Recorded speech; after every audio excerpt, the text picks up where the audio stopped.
చిన్న కృష్ణుడు మరియు వెన్న పాత్ర. గోకులం అనే అందమైన గ్రామంలో ఒక చిన్న, చాలా చలాకీగా ఉండే బాలుడు ఉండేవాడు. అతని పేరు కృష్ణుడు. అతని చిరునవ్వు, పెద్ద పెద్ద కళ్ళు అందరినీ ఆకట్టుకునేవి. ఒక ఉదయం కృష్ణుడికి చాలా ఆకలి వేసింది.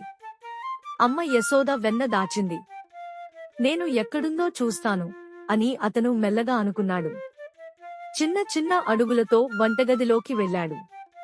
అక్కడ ఒక పెద్ద మట్టి పాత్రలో తెల్లని తాజా వెన్న వేలాడుతూ ఉంది. కాని అది చాలా ఎత్తులో ఉంది. కృష్ణుడు చుట్టూ చూశాడు. అక్కడ ఒక రాయి ఉండేది. ఇది సరైనది అని నవ్వుకున్నాడు. ఆ రాయిపై ఎక్కి తన చిన్న చేతులను చాచి వెన్న పాత్రను అందుకున్నాడు. వెన్న దొరికింది. అతను ఆనందంగా వెన్న తినడం మొదలుపెట్టాడు. పక్కనే ఉన్న చిన్న కోతికి కూడా కొంచెం ఇచ్చాడు.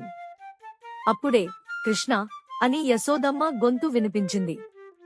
కృష్ణుడు ఒక్కసారిగా ఆగిపోయాడు. తప్పించుకోవడానికి ప్రయత్నించాడు.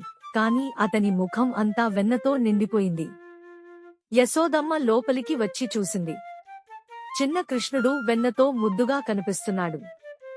ఆమె కోపంగా నటించింది, కాని వెంటనే నవ్వు వచ్చింది.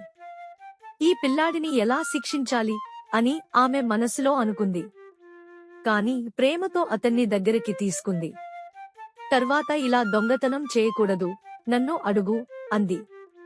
కృష్ణుడు మాత్రం ముద్దుగా నవ్వాడు. ఎందుకంటే అతనికి తెలుసు, అమ్మ యశోద హృదయం ప్రేమతో నిండి ఉంది. నీతి, ప్రేమ మరియు అమాయకత్వం కోపాన్ని కూడా గెలుస్తాయి. Subscribe to tiny souls.